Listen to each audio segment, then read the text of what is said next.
Deep right field. Down the line it goes. Castellanos is out of room. It's out of runner goes. 3-2 pitch hit down the line. Is it fair? It is a fair ball. Into the corner. Off and running. Chu. Yu Chang around third. He's going to score easily. And into second. Hit hard. Hit deep. Up and out.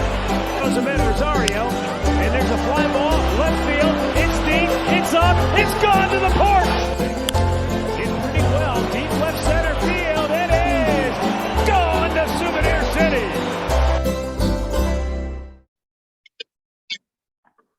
Good afternoon, ladies and gentlemen, and welcome to the Guardians of the CLE podcast. I'm your host, Max Goldstein, joined as always by my co-host, Mel Kirby.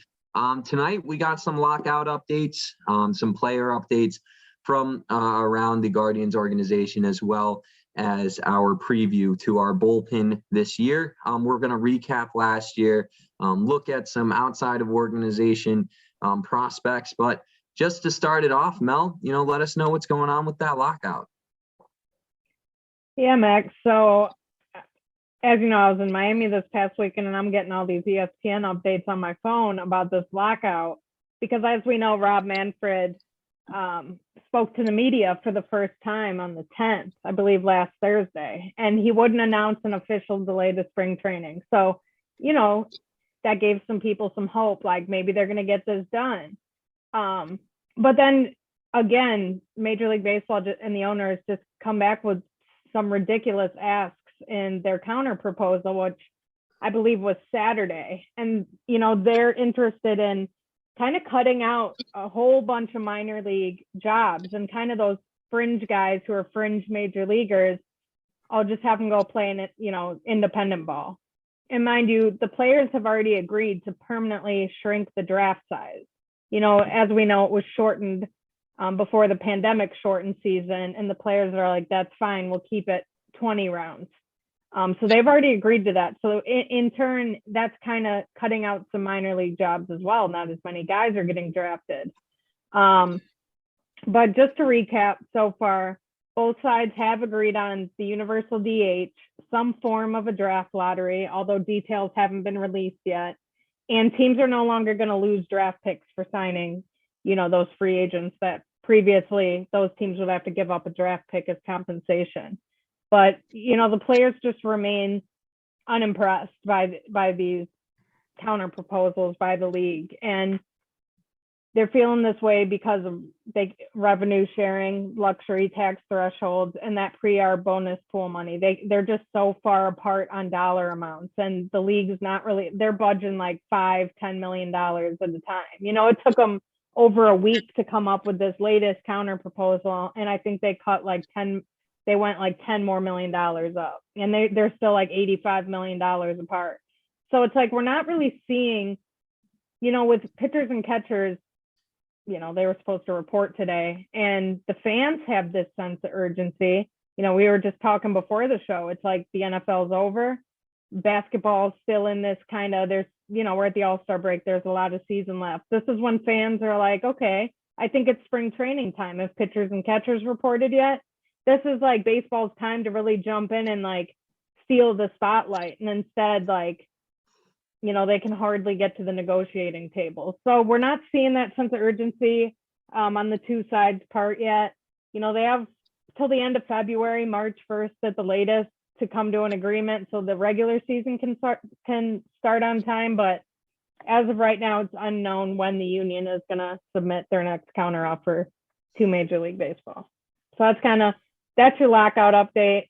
That's why, I got the background I got here today, because we're supposed to be celebrating pitchers and catchers, and instead we got a lock and chain on the baseball. So yeah, I'm just waiting to get all the different videos of pitchers warming up, long toss, right, some bullpen sessions, swings, right, and the pop of the glove, right, crack of the bat. We got none of it. And I was telling Mel right before we started tonight's episode, I'm still waiting for, Guardians to drop most of their merchandise. Yeah, we all love the T-shirts, whatever, the hats, but I went to go find myself a jersey and they don't even have the names on the back. And it's just disappointing that, we're already in mid-February right now, and we still have no idea when this is going to come to a close. So hopefully, it's wrapped up within the next couple weeks, because that opening day it's March 31st, March 30th. So March 29th, yeah. Well, wow, March 29th. So it's even earlier. Right. And these guys need time in Arizona and Florida, wherever their teams might be playing. They need time to rev up in order to play at the highest level, especially to start out the season in such an important year for the league. This is not the way to have it be done, but it's the same story every week with us here on the podcast. It's just a waiting game. We'll be updating you guys, but it's just, overall just disappointing process so far. But to bring some light into the episode, I got some player updates here for our Guardians. Bobby Bradley shared some cute pictures of his Valentine on Valentine's Day. He was spending it down in New Orleans. Zach Plesac remains in Scottsdale, Arizona training. Definitely revving up for a good year. Hopefully sometime soon. But Shane Bieber also joined him out there to train with him. Jose Ramirez, he loves those TBTs. He posted another picture reminiscing on his 2018 season where he was a 30-30 guy, 30 home runs, 30 steals. So that was, I believe, the year where he finished top 3 in MVP voting. So we're really hoping for a similar season this year. But Miles Straw took some time off in the Florida Keys with his family, posted a picture of him hugging a dolphin. So it's a pretty cool experience. So I know I haven't done that. I don't know if Mel has or any of our listeners, but Florida. But James Karinchak also shared a picture with his Valentine before stepping out for festivities. So that's just, player updates this week that we found might interest you guys. But we're just going to roll right into the episode. We got to talk bullpen now. So we're still going pitchers, right? Now, recap of the 2021 bullpen. The first half was rock solid. We had Karinchak, Clase, switching between the 8th and 9th inning. Shaw was pretty consistent, solid role in the 7th, and then Maton was eating up those early innings. Nick Sandlin came up with a pleasant surprise, right? Sidearm submarine pitcher, always hitting the plate, always hitting his spots, a lot of ground ball outs. So certainly a lot to be excited about with him for the upcoming year, should he stay healthy. And then, Kyle Quantrill was so good, he earned himself a permanent switch to a starting rotation.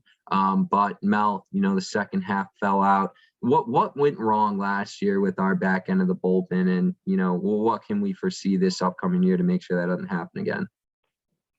I think it's exactly that. I think with the back end of the bullpen we had with Karinchak and Clase, like when they're going, the rest of the guys kind of just fall into place. And if you remember, Phil Maton was traded to Houston for Miles Straw, and that's when Antonetti and the organization thought we had some depth to play with. Let's bring in that outfielder we so desperately need, because we have so many arms in the bullpen. They were struggling to get guys consistent innings, but Clase went through that rough stretch. He lost his stuff only for about a week, and then he was right back on.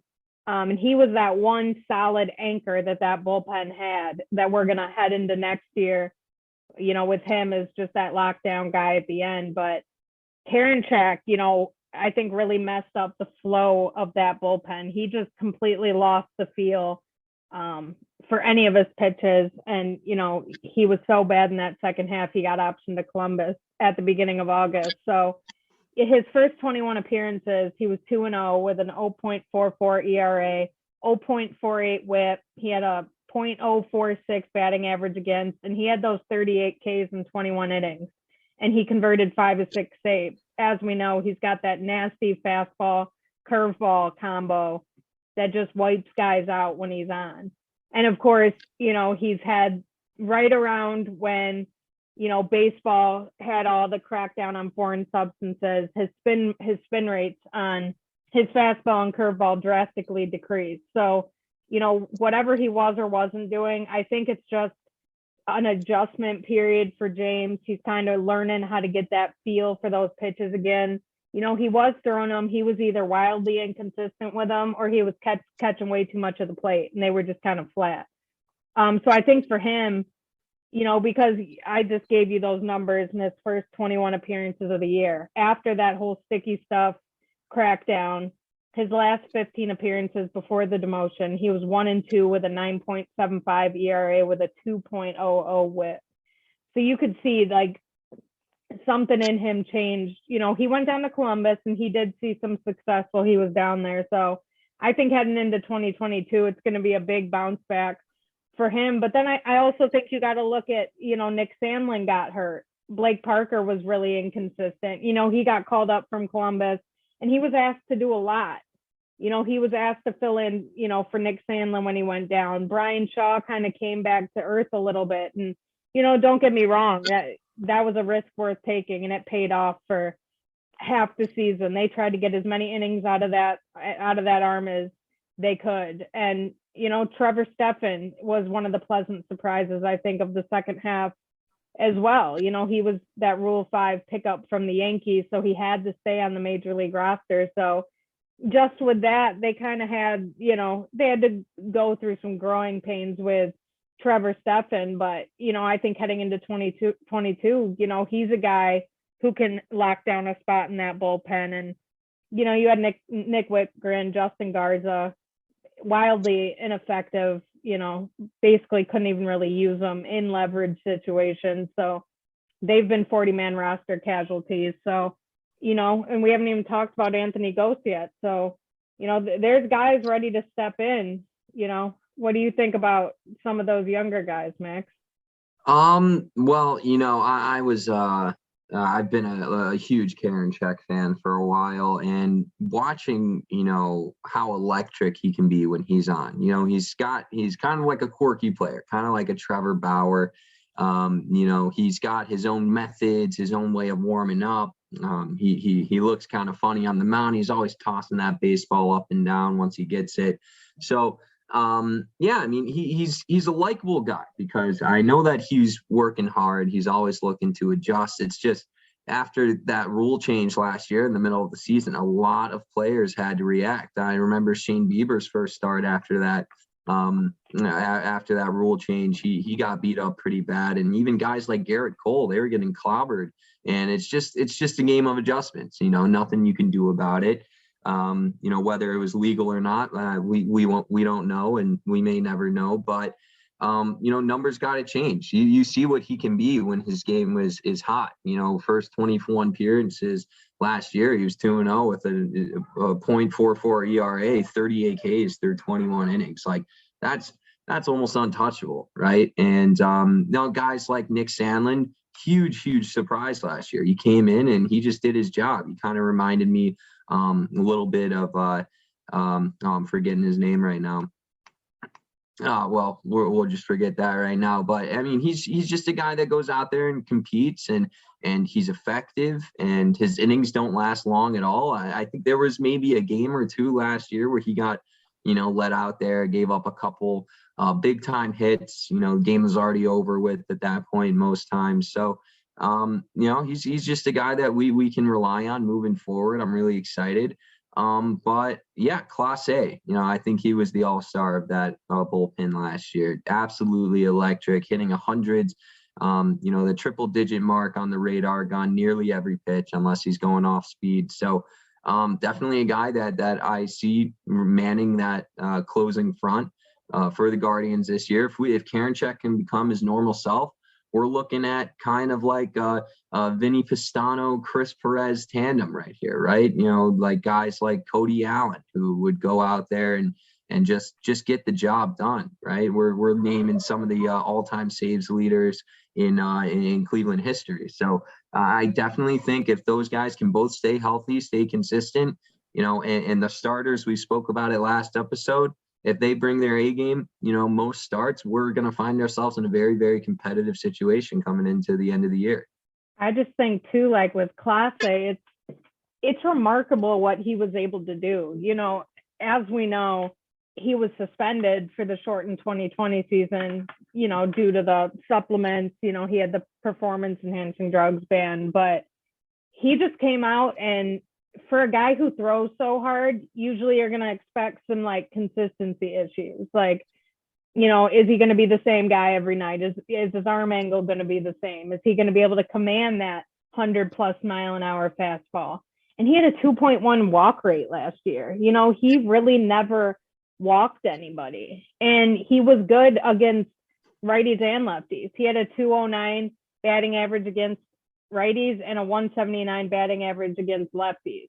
So, you know, he was keeping hitters, you know, off balance with that slider, and he was just wiping them away with that 100+ mile an hour fastball. But, you know, when he's confident in that slider and that off speed pitch, that's when he's most dangerous. Because if guys know 100+ miles an hour is coming down the plate, they're going to be waiting for that. The guys in the majors can hit that. But if they don't know if it's going to be that or that wipeout slider, it's going to keep them off balance a little bit. And then, you know, you got to keep them honest up there. And I think for him, that's going to be huge, because when he had that rough patch coming out of the break, he wasn't trusting that slider. You know, he was just going up there trying to gas everyone in there. And guys are going to connect on that in the major league. So if he can come out and be that guy that you know the game's over when he comes in the ninth, you know, it may be a rare occurrence where he might give one up. The guy is human. But if you can go into the back end of a game, like you said, with the starters giving you 6 solid innings, and you can feel really, really good about the 7th, 8th, and 9th innings like they were able to, you know, they were winning last year when those guys in the rotation were healthy and they could turn it over to that bullpen. They were having success, and that's always been their recipe for success, their background, their identity. So I think that's going to be so huge if they can just kind of start at the 9th, you know, in terms of forming their bullpen. You just work your way down from there. And you know, they have this way of bringing a bullpen together, like this perfect puzzle, where these guys, they like each other, they work well together, they're helping each other improve. Like Blake Parker helped teach Trevor Steffen that split change, or, you know, that new pitch. And Trevor Steffen became unhittable for, you know, a period of time last year. So you love to see things like that. Yeah, definitely. And, you know, that back end of the bullpen, I'd be really curious to see in the last 10 years, leading after 6 innings played, you know, let's say the Guardians / the Indians had the lead after 6 innings played. I want to know what our winning percentage is, because we've always had a stable back end of the bullpen. Obviously, you know, injuries happen. We've had a couple unfortunate ends to the season in the last 10 years, right? But it's kind of like same story, different day. You know, we live and die by our pitching, and that just doesn't go for the starters. It goes and drops into that bullpen. And, you know, guys that we've seen over the years just pick up the role. And I'm sure playing for Terry Francona couldn't be a bigger blessing, right? He's going to give you an opportunity. He's always going to, you know, let you show what you can offer to the team. And if you can remain consistent, you might have, you know, a 3-time, 4-time a week job with the team. So it's really going to be interesting to see if we can keep that same momentum going into the new season. You know, this lockout, it's frustrating all the players, frustrating all the fans, including you and I. But yeah, we're both eager to see it, and I can't wait to get that first win under our belt. You know, Class A is probably going to have a save there. Maybe Karen Check with an inning or 2 of relief. We'll see what happens. Or, you know, Shane Bieber throws 9 complete shutout innings, right? So I guess chance of that. Right. I guess we'll just have to see what happens. But, you know, just an outlook for the 2022 season here for our bullpen. Class A basically has that save, that closing role, you know, locked down. In 2021, he had a 1.54 ERA. He converted 20 out of his 24 appearances in saves, and he earned some Rookie of the Year votes as well. So he had a 2.1 walk rate, which is elite, right? And he had a .209 against righties, 179 against lefties, like you just mentioned. And obviously he's averaging basically 100 miles an hour on that fastball. So Trevor Steffen, yeah, he earned a role in the 2022 pen. The more innings that he logged, he looked better. So it's kind of like an experience thing for some of these guys. Struggled in the first half, but had to stay in the major league roster since he was a Rule 5 pick. So that definitely proved to be beneficial for his development in his career. And like you just said, he worked with Blake Parker, incorporated some of his own tips and tricks into that new split change. So we're just going to have to see if he can remain in the bullpen in a consistent role, right? Nick Sandlin, the guy that I was wanting to refer to earlier on and just couldn't come to me. It was Eli Morgan, like just a guy that goes out there, doesn't have overpowering stuff, but makes you look silly. So really a guy that's a hard worker. I remember his major league debut. His family was super hyped. He ended up having a phenomenal. He had a rough road to the majors too. He had a really bad bout with COVID. He's had some arm injuries in the past, and it got to a point where, him and his family didn't even think he was going to make it to the majors. So just to see them be able to experience that moment, was super heartwarming, as a fan of this team. Absolutely. Yeah. I love when, we get to see families, players come out to the game and support them, especially in a debut. Nothing like a Major League Baseball debut, whether you're a hitter or a pitcher, or a field position. Long road to get there. Long road, and some of them end up in home runs. Some of them end up in 7 innings with 13 Ks and, superstar in the making, right? So, I'm definitely eager to see Nick Sandlin pick up where he left off last year, just get a little more healthy and, just keep putting in those innings. But the guy we haven't really touched on yet, Sam Hentages, right? He struggled in his 12 starts, right? We had to throw him in there. As we know, we had an abysmal injury time period last season where, we had only a couple guys who weren't hurt from our starting 5. So in 12 starts, he struggled, right? He did a lot better in his relief appearances. He struck out 14, walking just 2 in 12 innings in the final month of 2021. And that was strictly out of the bullpen. So I think he knows his role. If he goes into the season knowing that role and staying consistent, we can definitely see him picking up some innings, 6th, 7th, depending on the day. But what do you think about Sam and what he can offer to the team? Yeah, I'm not going to lie. I thought, once the season ended, I was kind of one of those. I thought he could very well be one of the 40-man roster casualties just because we had all this young talent to add, but they went a different route with it. Getting rid of JC Mejia and, Justin Garza, Cam Hill, Nick Whitgren. I think they see a lot in him. They told him when the season ended, focus on bullpen work. We don't really have that need for him in the starting rotation anymore. And he might be one of those guys who he's young. He's got the raw stuff. He might just be better set up for success if you put him out there for 1 to 2 innings. Let him really air it out. He doesn't have to, sustain his momentum over 5, 6 innings. He can leave it all out there in an inning or 2. And I think he can be really effective in that role. The more studying up on him I did. And he's left-handed. Left-handed guys with that good of stuff who can throw that hard, those are hard to find. Look at Andrew Miller. Look what it took to give up to get Andrew Miller back when the Indians were making their run. So I'm not saying Sam Hentages is going to be Andrew Miller, but he's got that frame. He's long, he's lanky. He's a force out there on that mound. So I think if they can, help him work through some of those command issues, which a lot of young guys have, I think he could be a weapon in those leverage situations. Definitely more than a matchup lefty. Yeah, he's a big guy. So, I mean, when there's that much power coming off the mound, it can blow guys away, right? But you mentioned it before.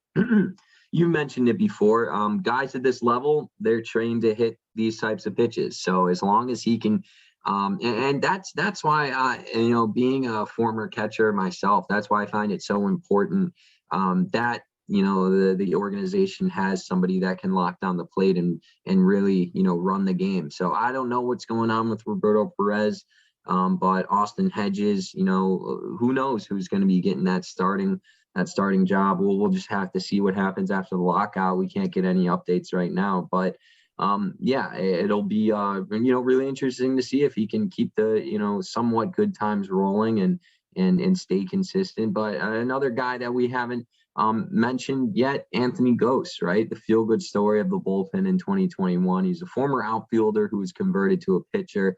He has a power arm, and can complement Karinchak from the left side, right? So in 6 outings in 2021, he struck out 9, walked just 2, while allowing only 1 run. So 6 outings, and he struck out 9 guys and only allowed 1 run. So he definitely has, that's just a little glimpse, right? Only 6. Not too much of a sample size there, but he opened some eyes though. Yeah, definitely. He showed he can pitch multiple innings at a time. Many of them in 2021 were high leverage. So it's just we'll just have to see what happens. But really, a guy that we got to see some good stuff out of, a bit of promise, right? It's not it's not the hottest job in the majors being a bullpen guy, but if you can maintain that spot on a roster day in, day out throughout the entire season, you're going to get your appearances. You're going to get looked at. You could be finding yourself as a trade pawn one day. You could be getting yourself a contract extension. So it's really a job, especially for the bullpen guys, where you're fighting every single day. So it's nice to see these young guys go out, compete at the major league level, and really they're fighting for their lives. I know a lot of fans don't realize it. Starters, their promise. That's why they're starters, and that's why they throw long innings. They're going to have longer careers, pending if they don't have a career-ending injury, right? But for the guys in the bullpen, they oftentimes find themselves being passed back and forth through the minor league organizations up to the major league ball, and they get shipped around a lot in trades and free agent signings. So I mean, I have a soft spot for the bullpen guys because they do play a pivotal role in the team's success, but they're often overlooked because they're not on the mound all that much. But Anthony Gose showed a lot of promise last year. But who are the guys that we could possibly see that, we don't really know yet, Mel, in the 2022 season? So I think there's a couple of guys who are already in the organization who could get a potential look as that 7th man in the bullpen. And the first is Cody Morris, who, again, he's the 22 overall prospect. He's 25 years old, and I know we touched on him last week when we were going over the starting rotation. But in addition to starting pitching depth, I really think he'd be a good bullpen arm as well. He's got that mid-90s fastball. He's got that curveball. Those are his best weapons. But he struck out 38.7% of the batters he faced in 2021. He's got the stuff.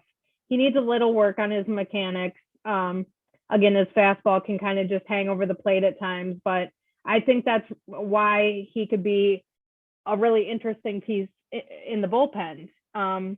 Just because of some of those mechanics issues, I think it might be a little easier for him to have a better feel for his pitches over a shorter span instead of an entire game. I definitely think he could also succeed in the starting rotation, but as far as this team and what this team needs, I think his quickest route to the major leagues would be out of the bullpen. But he is on the 40-man roster, so his development is going to be, stunted a little bit by not being able to participate in spring training in the minor league season until the lockout's over.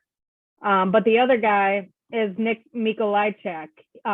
He was Akron's closer in 2021, so he's a champion. He's 24 years old, and he was a sleeper prospect heading into last season. And, when he stepped into that role as Akron's closer and had the success he had, he really made a name for himself. But he had a 3.18 ERA, and he struck out 57 and only walked 9 in 39.2 innings. So the stuff's there, the stuff's nasty, and it spans throughout his whole minor league career because he has a 36.9% K rate and 64 minor league innings. So it's not just a one-hit wonder last year. The guy's shown, he has good stuff. He can strike guys out. Again, like we've touched on, it's tough to tell with these young guys because obviously in the major leagues, guys can hit some of these pitches you're getting away with in the minor leagues, especially AA. But he's got an elevated fastball, cutter, and kind of like a slurve, a slider, curveball, a really nasty pitch. But he'll likely start the year at Columbus, and it's important to note that he's not currently on the 40-man roster.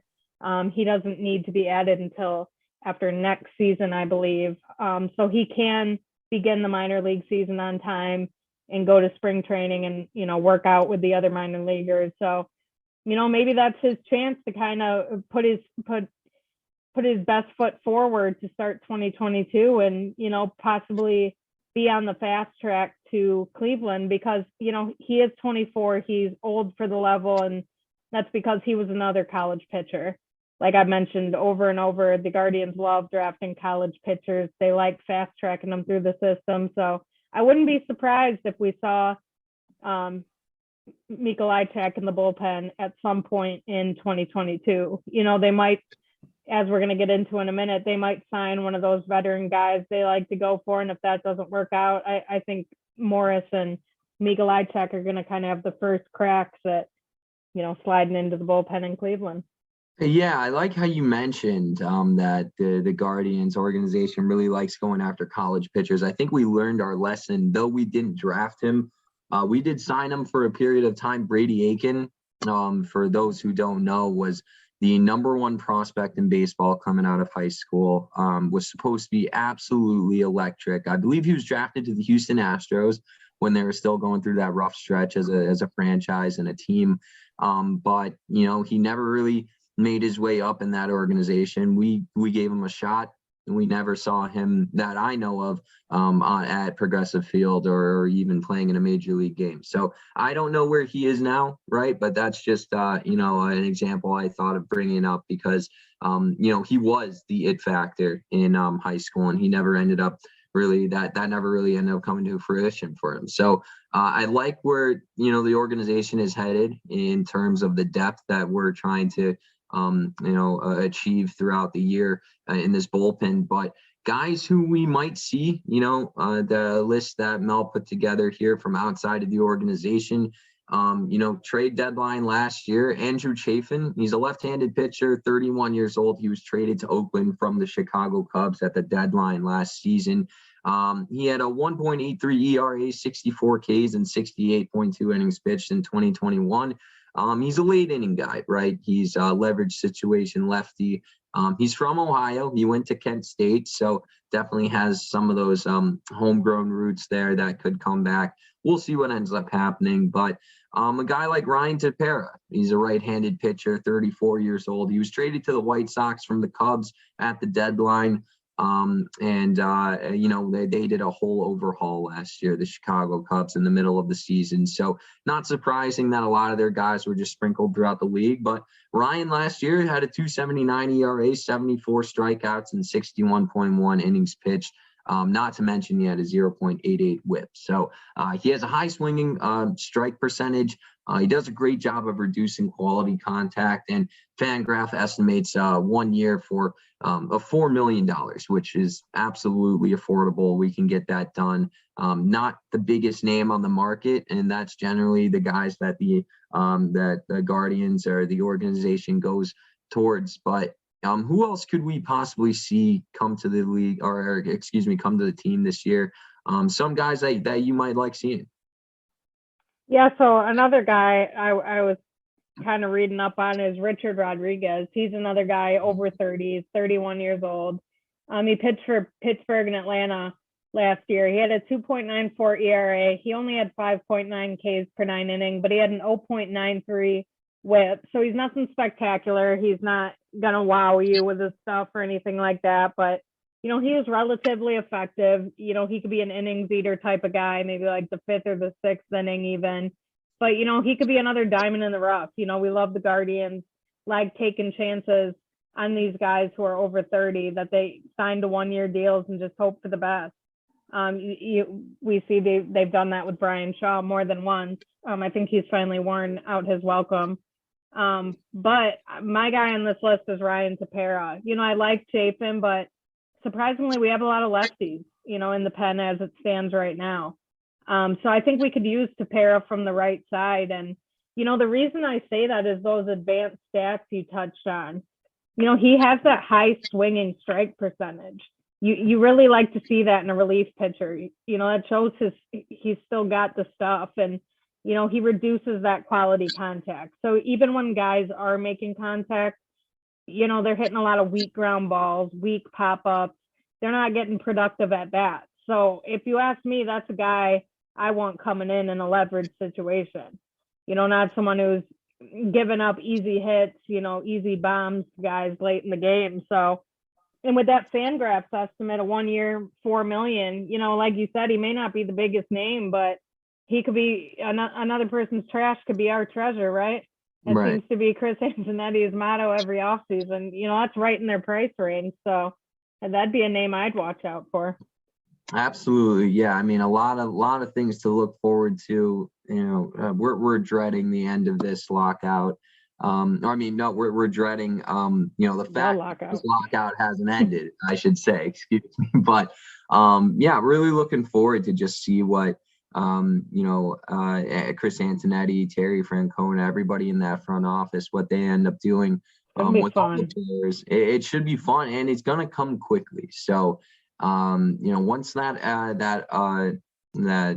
lockout ends, we're going to see rapid fire moves all around the league. So it'll definitely be entertaining, and maybe that's the saving grace for the 2022 season. Especially if it's going to be like while they're in spring training, all this stuff's happening. Right. Like we've said, you got all these guys who don't even know where to buy a house at. They don't even know where their kids are going to go to school. Right. All these things. And, I cut you off. I apologize. But like you were saying, that could be the savior right there. Because look how fun the pre-lockout was. That was some wild money being tossed around. Right. And we could see that, the lockout ends, guys are dispersed to the according states, wherever they're going to be playing that spring ball, and moves are going to be made all across the league. And it's all going to come very, very, very quickly, being that the season's only about a month and a half away now. So just to, closing notes on the episode here, and the bullpen in 2021 was a tale of two halves. We definitely touched on it. We need to find that same consistency, which they should be bringing back a lot of the same guys. So the chemistry is there, just need to bring that consistency with it. Karinchak is not as bad as he was in 2021. We've seen him at his highest, and hopefully we've seen him at his lowest. I hope he just had a rough stretch. He can definitely pick things up again. But he's just going through an adjustment period right now. We definitely expect him to bounce back in 2022. Class A, like we mentioned, is going to be the anchor on that back end.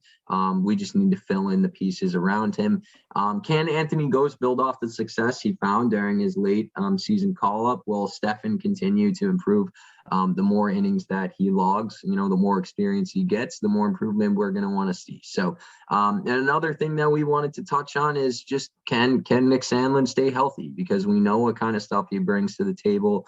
Every single appearance he makes, it's something that I genuinely enjoy watching. He's got that weird wind up, that quirky pitch, but he gets the job done. So definitely waiting and eager to see what he can do.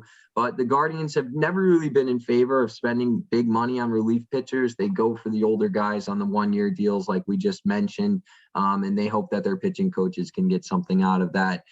They have certainly had success doing that in the past, but they're probably going to sign a bargain guy. If that doesn't work out, they'll just turn out to one of these young guys that we listed just recently, Cody Morris, Nick Mikolicek, right?